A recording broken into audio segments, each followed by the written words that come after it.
Alt news के founder Mohammad Zubair को कथित तौर पर जान से मारने की धमकियां मिल रही हैं। आलम यह हो गया है कि अब पत्रकारों को अपनी सुरक्षा की मांग को लेकर सुप्रीम कोर्ट का दरवाजा खटखटाना पड़ रहा है।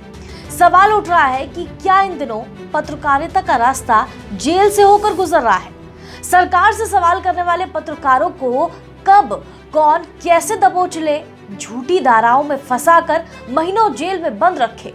सत्ता से सवाल पूछने वाले पत्रकारों के सर पर हर तरफ खतरे की घंटी मंडराती रहती है। एक तरफ एक पत्रकार रोहित रंजन को जेल से छुड़ाने के लिए एड़ी चोटी का जोर लगाया जाता है और दूसरी तरफ एक पत्रकार को 4 साल पुराने एक ट्वीट के मामले में जेल भेज दिया जाता है। इन दिनों हालात ऐसे हो गए हैं कि जो पत्रकार सत्ता से सवाल कर रहा है उसे जेल जाना पड़ रहा है और जो पत्रकार सत्ता की जी हुजूरी कर रहा है उसे बचाने के लिए पुलिस को भेजा जा रहा है। खैर, मोहम्मद जुबैर को अब अपनी जान का खतरा सता रहा है, इसलिए उन्होंने सुप्रीम कोर्ट का रुख किया है। यही नहीं, सुप्रीम कोर्ट ने भी उनकी अर्जी को स्वीकार कर लिया है और शुक्रवार को यानी कल सुनवाई का फैसला लिया है। मालूम हो, यति नरसिंहानंद सरस्वती समेत कई लोगों को नफरत फैलाने वाला बताते हुए मोहम्मद जुबैर ने एक ट्वीट किया था जिस पर यूपी पुलिस ने एफआईआर दर्ज की थी। जस्टिस इंदिरा बनर्जी और जेके महेश्वरी ने इस पर कल सुनवाई का फैसला लिया है। मोहम्मद जुबैर के वकील कोलिन गोंजाल्विस ने अदालत में पक्ष रखते हुए कहा कि मेरे मुवक्किल को हत्या करने की धमकियां मिल रही हैं, उन्हें जान का खतरा है, इसलिए सुनवाई जल्दी होनी चाहिए। ऐसे में उनकी सुरक्षा के लिहाज से इस पर सुनवाई करना जरूरी हो जाता है, जिसके बाद सुप्रीम कोर्ट ने सुनवाई की तारीख कल की रख दी।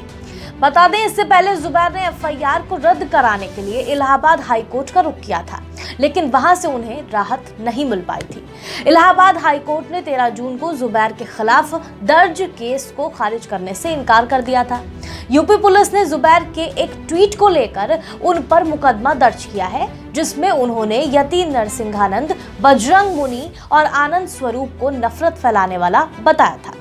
यूपी पुलिस ने मोहम्मद जुबैर के खिलाफ सेक्शन 295A के तहत एफआईआर दर्ज की है। उन पर धार्मिक भावनाओं को आहत करने और एक समुदाय की आस्था का अपमान करने का आरोप लगाया गया है। वहीं ऑल्ट न्यूज के सह संस्थापक मोहम्मद जुबैर की गिरफ्तारी पर जर्मनी के विदेश मंत्रालय ने भारत के लोकतंत्र पर तंज किया है।